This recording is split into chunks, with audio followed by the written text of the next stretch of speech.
हाँ जी, हेलो बच्चों, नमस्कार। आज हम एक टॉपिक स्टार्ट कर रहे हैं। फिजिक्स का एक टॉपिक है हमारा जिसका नाम है लाइट। लाइट बोले तो प्रकाश। आज से हम लोग इस टॉपिक की थ्योरी क्लासेस स्टार्ट कर रहे हैं। ये थ्योरी क्लासेस जो है आपको डेली यूट्यूब चैनल पर 1 बाय 1 मिलती रहेगी। और आज हम इस टॉपिक के अंदर बिल्कुल बेसिक लेवल की बातें करेंगे कि लाइट है क्या, कहाँ से आ रही है, उसकी बेसिक प्रॉपर्टी क्या है, किस स्पीड से चलकर आ रही है, कितनी डिस्टेंस से चलकर आ रही है, उसका नेचुरल सोर्स क्या है। इन सब चीज़ों के बारे में आज हम बेसिक बातें करेंगे। फिर आगे आगे आपको नेक्स्ट टू नेक्स्ट क्लासेस मिलती रहेगी। अब बात कुछ ऐसी है कि ये प्रकाश वाला जो टॉपिक है, एक बार हम इसकी थ्योरी पूरी कंप्लीट करेंगे और थ्योरी कंप्लीट करने के बाद फिर हम इसकी एक क्वेश्चन पीवाईक्यू से रिलेटेड या जितने भी क्वेश्चन आपके लाइट वाले टॉपिक से बन सकते हैं उन सभी को हम लोग यहाँ पर सॉल्व करेंगे। बट डायरेक्टली क्वेश्चन सॉल्व करने से पहले हम एक बार बेसिक पढ़ेंगे। तो आज हम स्टार्ट करने जा रहे हैं बच्चों। लाइट हमारा टॉपिक है। प्रकाश बहुत ही अच्छा और हमारे बिल्कुल दैनिक जीवन से जुड़ा हुआ ये टॉपिक है बच्चों। तो आज हम स्टार्ट करने जा रहे हैं लाइट। और पहली जो क्लास है हमारी, ये पहली क्लास जो स्टार्ट करने जा रहे हैं, ये बिल्कुल बेसिक क्लास है। इसके बाद की क्लासें आपको इसी तरीके से आगे कंटिन्यू मिलती रहेगी। तो देखो, सबसे पहली चीज आती है व्हाट इज लाइट। लाइट है क्या? तो लाइट क्या है समझते हैं। Light is a such type of energy which is responsible for visibility of any object. इसका मतलब क्या है कि प्रकाश एक ऐसी ऊर्जा है जो किसी भी वस्तु की दृष्टि के लिए जिम्मेदार है।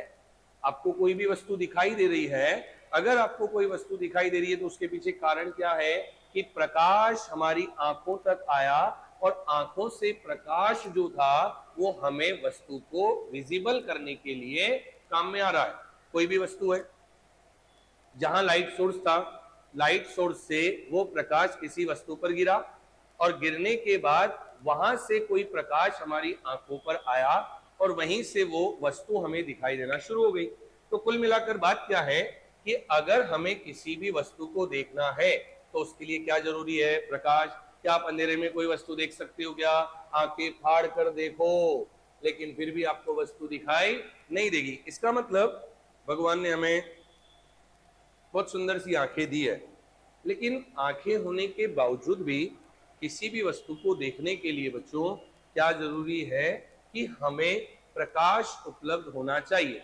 प्रकाश चाहे हो सकता है वो नेचुरल रूप में हो या हो सकता है वो आर्टिफिशियल रूप में हो, लेकिन बात वही है कि अगर हमें किसी भी वस्तु को देखना है तो हमें क्या चाहिए? प्रकाश चाहिए। तो प्रकाश क्या है? एक ऊर्जा है। प्रकाश क्या है? एक ऊर्जा है जो किसी भी वस्तु की दृष्टि के लिए जिम्मेदार है। ये बात आप बहुत अच्छे से जानते हो कि अगर अभी उजाला है तो मुझे वस्तु दिखाई दे रही है, अगर मैं बटन बंद कर दूं, अगर यहीं पर अंधेरा हो जाए तो वस्तु मुझे दिखाई नहीं देगी। मेरी आंखें वो की वही है लेकिन वस्तु दिखाई नहीं देगी। इसका मतलब ये है कि वस्तु की दृश्यता के लिए क्या जरूरी है? प्रकाश। तो सबसे पहली चीज क्या है कि प्रकाश क्या है? प्रकाश एक ऐसी ऊर्जा है जो किसी भी वस्तु की दृष्टि के लिए जिम्मेदार है। चलिए आगे बढ़ते हैं। फिर क्या लिखा हुआ है? विज्ञान की वह शाखा जिसमें प्रकाश का अध्ययन किया जाता है उसे क्या कहते हैं? प्रकाशिकी। इसका मतलब विज्ञान साइंस की एक ब्रांच है जिसमें पूरा अध्ययन किया गया है किसका? प्रकाश का। तो उसका नाम क्या दे दिया इन्होंने? ऑप्टिक्स। Father of optics. ये नाम क्या लिखा हुआ है? ये नाम है इब्न अल हैथम। ये एक साइंटिस्ट था जिसने लगभग 1000 ईस्वी में कहीं प्रकाश के बारे में कुछ बताया था। लेकिन चर्चा विज्ञान के अंदर जो की जाती है वो प्रकाशिकी के जनक के रूप में किसकी चर्चा की जाती है? न्यूटन की चर्चा की जाती है। तो आप ये चीज ध्यान रखें कि प्रकाशिकी के तौर पर किसका नाम लिया जाता है? न्यूटन का। तो फादर ऑफ ऑप्टिक्स कौन है? न्यूटन। अगर नेचुरल सोर्स की बात करें हम लोग कि प्रकाश का प्राकृतिक स्रोत क्या है, तो हम लोग जानते हैं प्रकाश का प्राकृतिक स्रोत जो है, जहां से हमें नेचुरल लाइट मिलती है, वो प्रकाश का स्रोत क्या है? सूरज है, जहां से हमें क्या मिल रही है? लाइट। बाकी तो अगर हम रात के टाइम पर देखें तो हमारे पास आर्टिफिशियल लाइट होती है, वो आर्टिफिशियल लाइट से हम लोग क्या करते हैं? हमारे उजाला प्रकाश उत्पन्न करते हैं, जिसके माध्यम से हम रात के अंधेरे को भी उजाले में कन्वर्ट करके हम किसी भी वस्तु को आसानी से देख सकते हैं। तो बात वही है, देखना है मतलब क्या चाहिए? प्रकाश। देखना है मतलब क्या चाहिए? प्रकाश चाहिए। देखो लाइट, अब बात आती है कि नेचुरल सोर्स जो है वो क्या है? सन। तो देखो बात ऐसी है, थोड़ा सा मैं डिटेल में समझा देता हूं आपको कि ये है हमारा सन। क्या है? ये सन है, और इस सन से क्या होता है? Electromagnetic radiation. इलेक्ट्रोमैग्नेटिक रेडिएशन क्या होता है बच्चों? Electromagnetic radiation. इलेक्ट्रोमैग्नेटिक रेडिएशन को हिंदी में क्या कहते हैं? विद्युत चुंबकीय विकिरण। विद्युत चुंबकीय विकिरण। तो कुल मिलाकर बात यह है, सीधे शब्दों में हम समझे तो सूरज ने क्या किया? एक आग का गोला फेंक दिया।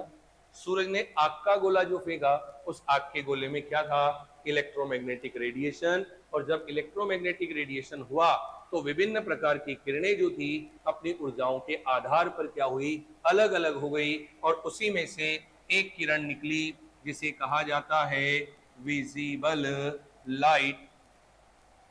क्या कहते हैं बच्चों? Visible light. और इसी को कहा जाता है दृश्य प्रकाश। दृश्य प्रकाश, दृश्य प्रकाश, जिसका वर्णन हम इस पूरे चैप्टर के अंदर करने वाले हैं, जिसका इस पूरे चैप्टर के अंदर हम इसी के बारे में पढ़ने वाले हैं। तो कुल मिलाकर बात यह है कि हमें जो ये दृश्य प्रकाश मिला है, ये दृश्य प्रकाश किससे मिला है? इलेक्ट्रोमैग्नेटिक वेव से। इलेक्ट्रोमैग्नेटिक वेव कहाँ से आई? सन से। सन क्या है? एक नेचुरल सोर्स है, किसका? लाइट। चलिए आगे बढ़ते हैं। क्या लिखा हुआ है? Light is an electromagnetic wave.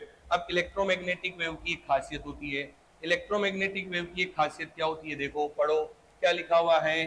There is no need of any medium for propagation of light. इसका मतलब प्रकाश को चलने के लिए, प्रकाश को चलने के लिए माध्यम की आवश्यकता नहीं होती। जैसे ध्वनि तरंगे होती है, तो ध्वनि तरंगों को चलने के लिए किसकी जरूरत पड़ती है? माध्यम की। इसी प्रकार जब हम बात करते हैं प्रकाश की, तो प्रकाश को चलने के लिए, प्रकाश को चलने के लिए माध्यम की आवश्यकता नहीं होती है। सोचो अगर माध्यम की आवश्यकता होती तो प्रकाश 15 करोड़ किलोमीटर दूर से हमारे पास नहीं पहुंच पाता। क्यों नहीं पहुंच पाता?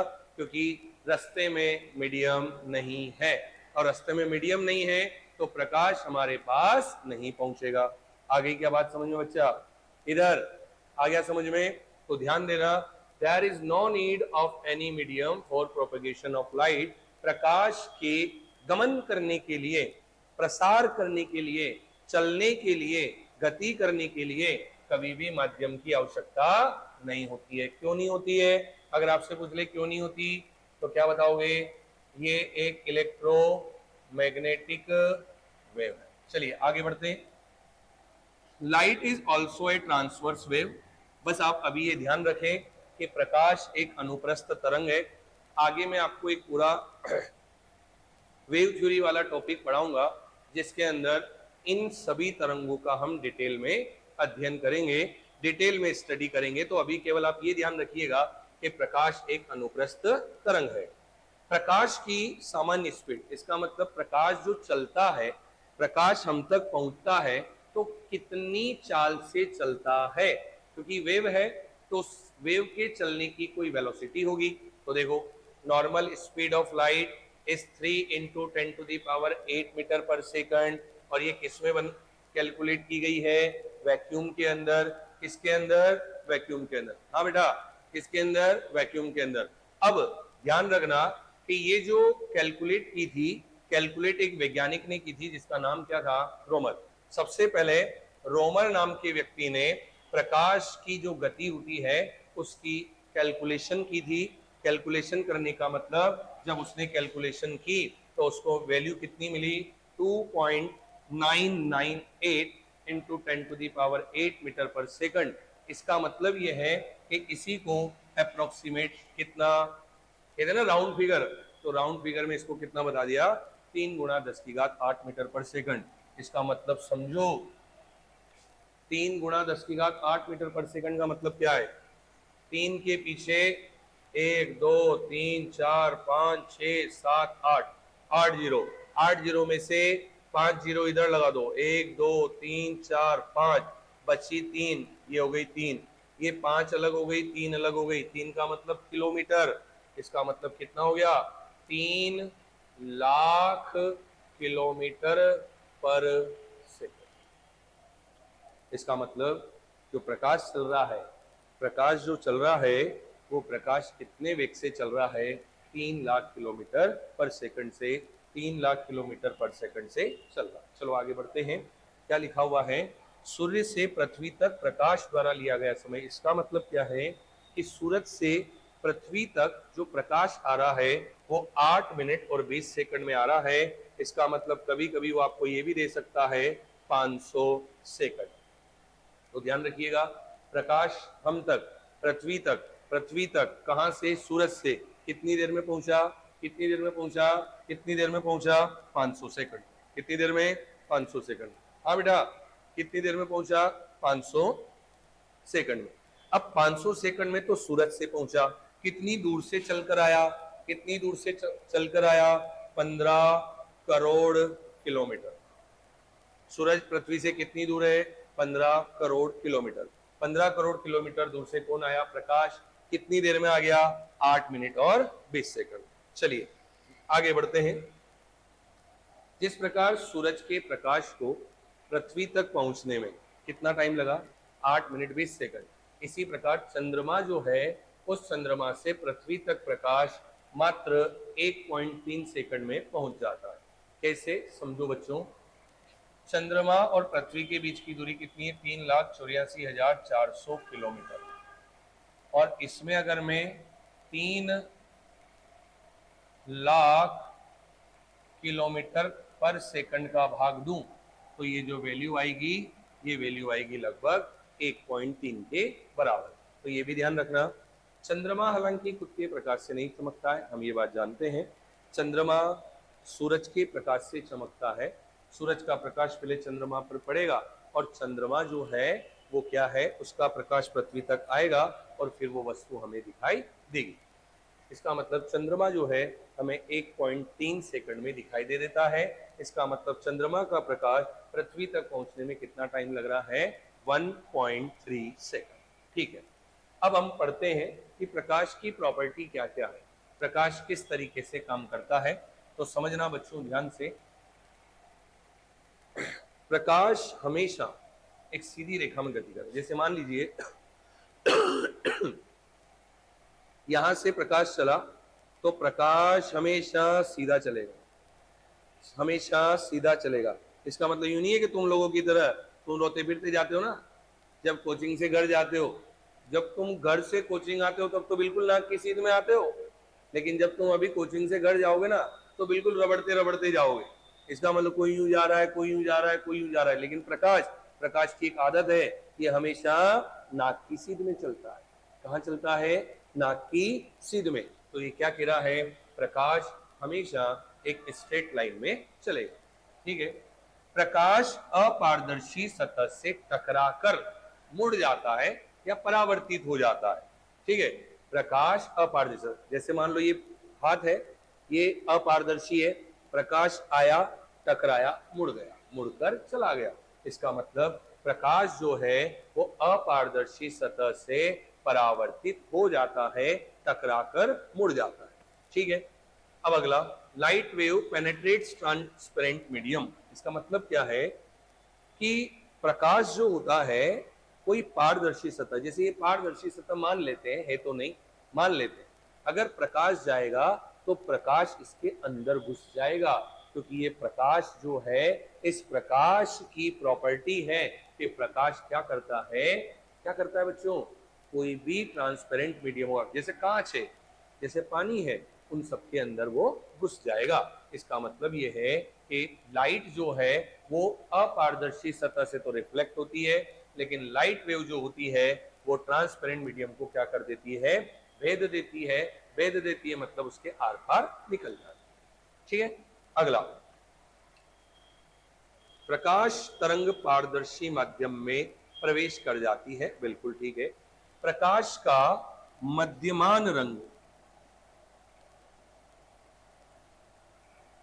वैसे तो प्रकाश 7 रंगों से मिलकर बना है, बट अगर हम देखें कि प्रकाश हमें दिखता कैसा है, तो प्रकाश हमें कैसा दिख रहा है, प्रकाश दिख रहा है हमें पेल येलो। पेल येलो मतलब सूरज से आती हुई कोई भी प्रकाश की किरण जब हम देखते हैं तो हमें कैसी दिखाई देती है, हल्का पीला रंग। कैसा दिखाई देता है, हल्का पीला रंग होता है। इसका मतलब क्या है, प्रकाश जो है, प्रकाश जो है वो प्रकाश का मध्यमान रंग कैसा होता है, हल्का पीला होता है। ध्यान रखना, वैसे तो आप लोगों ने पढ़ा होगा 7 रंग VIBGYOR, लेकिन याद रखना प्रकाश का मध्यमान रंग कौन सा है बेटा, कौन सा बोल, येलो। कौन सा yellow, pale yellow, pale yellow. ठीक है, आ गया होगा ये आपको समझ में। आगे बढ़ते हैं, नेक्स्ट। ये बात ध्यान रखना, प्रकाश की वेवलेंथ कितनी होती है, प्रकाश की वेवलेंथ, वेवलेंथ बोले तो बच्चों हिंदी में कहते हैं इसको तरंगधैर्य। प्रकाश की जो तरंगधैर्य होती है वो तरंगधैर्य कितनी होती है, 300 नैनोमीटर से लेकर 300 नैनोमीटर से लेकर 300 नैनोमीटर से लेकर 700 नैनोमीटर।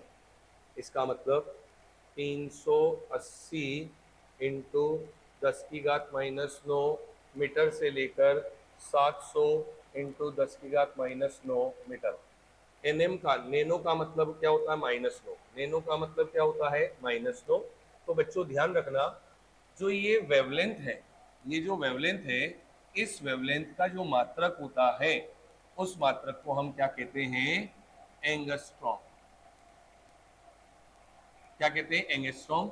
और इस एंगस्ट्रॉम को कैसे लिखा जाता है, इस एंगस्ट्रॉम को बच्चों ऐसे लिखा जाता है, ए उसके ऊपर डिग्री लगा देते हैं। तो याद रखना, एक एंगस्ट्रॉम बराबर 10⁻⁻10 मीटर होता है, या फिर एक एंगस्ट्रॉम बराबर 10⁻⁸ सेंटीमीटर होता है। ये बात आप अच्छे से ध्यान रखें। नेक्स्ट, लाइट वेव जो होती है किसी भी ऑब्जेक्ट के कॉर्नर से क्या करती है, टकराती है, टकराती है, और टकराने के बाद क्या होती है, वहां से मुड़ जाती है। जैसे मान लीजिए कि ये कोई ऑब्जेक्ट है, इस ऑब्जेक्ट पर लाइट आई, लाइट आई, टकरा कर मुड़ गई। अब इसके पीछे तो लाइट नहीं गई, नहीं गई तो क्या हुआ, डार्क हो गया, और उसी डार्क को क्या कहते हैं, शेडो। तो ये भी ध्यान रखना, light wave tells from a corner of an object and make shadow of that object. इसका मतलब किसी सरफेस से टकराएगी और टकरा कर क्या करेगी, शेडो। चलिए आगे बढ़ते हैं बच्चों, चलें आगे, देख लो एक बार अच्छे से देख लो।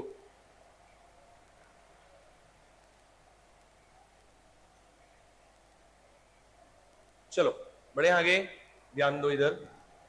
हमने ये देखा कि प्रकाश किसी ट्रांसपेरेंट मीडियम में चल जाता है, पानी में जाएगा, कांच में भी चला जाएगा, हीरे में भी चला जाएगा, तेल में भी चला जाएगा, जो भी ट्रांसपेरेंट सरफेस होगी चला जाएगा।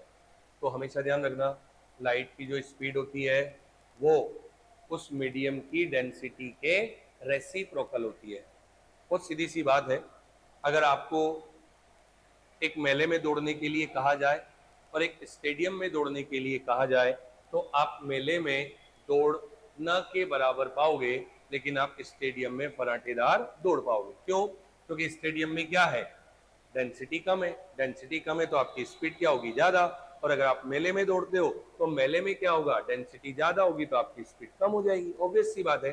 तो लाइट भी ऐसा ही करती है, लाइट की जो स्पीड होती है, लाइट की जो स्पीड होती है वो हमेशा उस मीडियम की जो डेंसिटी होती है उस डेंसिटी के क्या होता है, रेसिप्रोकल। इसका मतलब जिस मीडियम की डेंसिटी जितनी ज्यादा होगी, जिस मीडियम की डेंसिटी जितनी ज्यादा होगी वो उतना ही कम लाइट को क्या होगा, आगे निकलने देगा। इसका मतलब हम कह सकते हैं डेंसिटी ज्यादा होगी तो उस मीडियम के अंदर लाइट वेव जो होगी उसकी स्पीड ऑटोमेटिक क्या हो जाएगी, कम, और जिसका घनत्व कम है उसके अंदर वेलोसिटी स्पीड अपने आप क्या हो जाएगी, बढ़ जाएगी।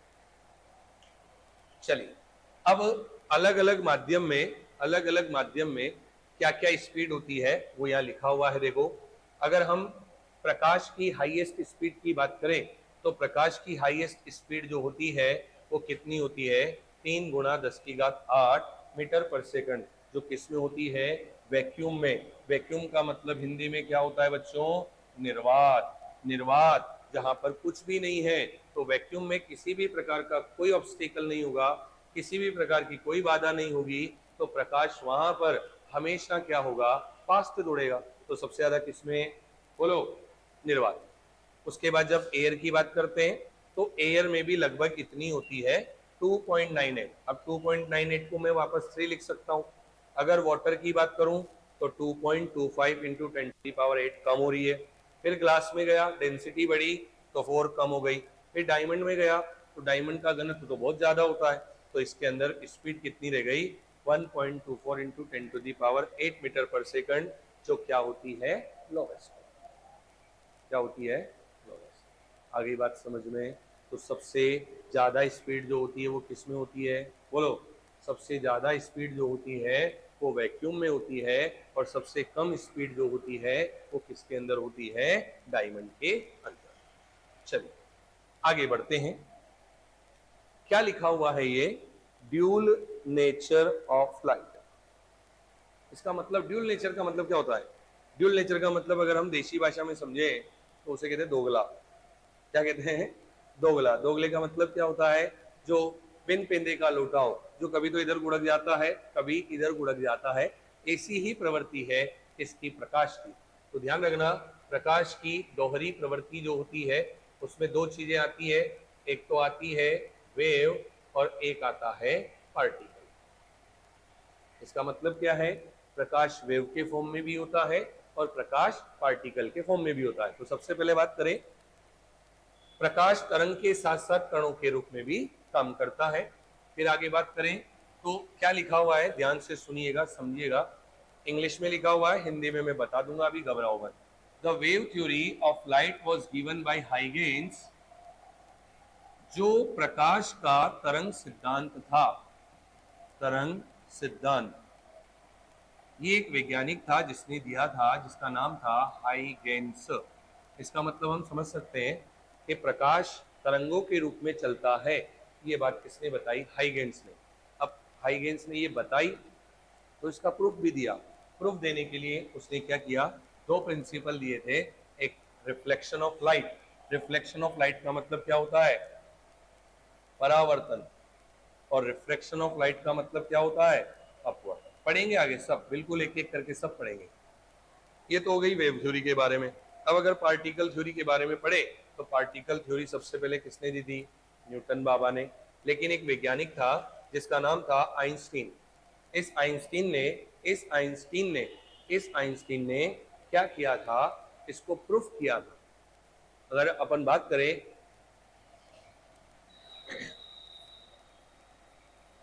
कणिका सिद्धांत, तो ये कणिका सिद्धांत किसने दिया था, आइंस्टीन ने। किसने दिया था, आइंस्टीन ने। लेकिन इसका प्रैक्टिकल प्रूफ किसने किया था, सॉरी, कणिका सिद्धांत जो था वो दिया था न्यूटन ने। न्यूटन ने दिया था, लेकिन इसका प्रतिपादन करने का मतलब, इसका एक्सपेरिमेंटल प्रूफ जो था, ये एक्सपेरिमेंटल प्रूफ किसने दिया था, वो वैज्ञानिक कौन था, आइंस्टीन। और आइंस्टीन ने इन्हीं पार्टिकल्स को एक प्रकार का नाम दिया था जो क्या कहलाता है, फोटोन। इसका मतलब जो लाइट के पार्टिकल है उन्हें क्या कहा जाता है, फोटोन कहा जाता है। क्या कहते हैं, फोटोन। ध्यान रखना। तो आइंस्टीन ने एक बहुत ही क्रांतिकारी खोज की थी। क्रांतिकारी खोज का मतलब ऐसी खोज जो हमारे भविष्य के लिए बहुत जरूरी थी, उसे क्या कहा जाता है, ध्यान से देखना, इसने एक एक्सपेरिमेंट किया था, उस एक्सपेरिमेंट का नाम है फोटो इलेक्ट्रिक इफेक्ट, जिसे बच्चों हिंदी में कहा जाता है प्रकाश विद्युत प्रभाव। क्या कहा जाता है? प्रकाश विद्युत प्रभाव। प्रकाश विद्युत प्रभाव क्या था? इसने क्या किया था? अगर मैं बात करूं सीधे सीधे शब्दों में, तो प्रकाश विद्युत प्रभाव के अंदर इसने क्या किया था?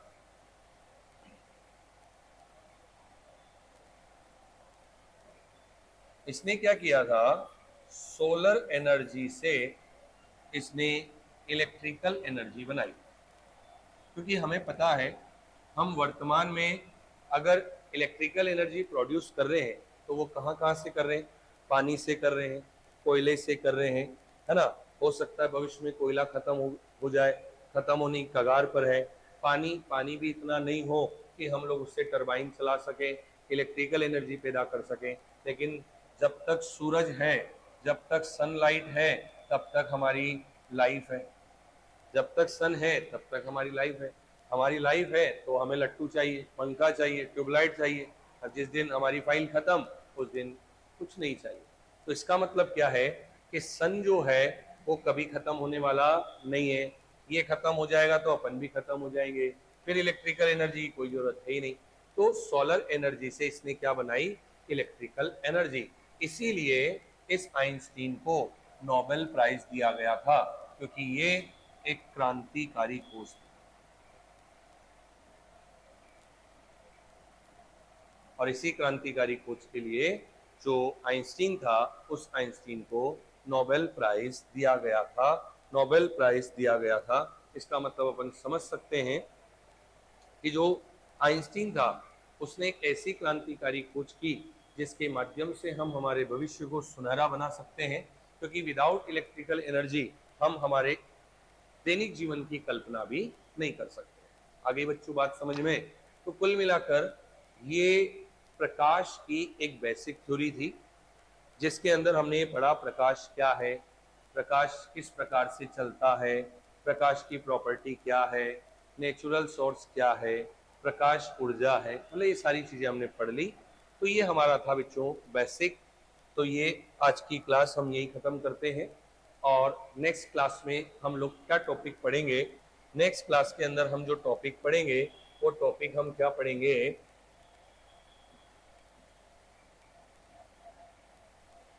डिफरेंट इंसिडेंट्स ऑफ लाइट, जिसके अंदर हम सबसे पहले किसके बारे में पढ़ेंगे?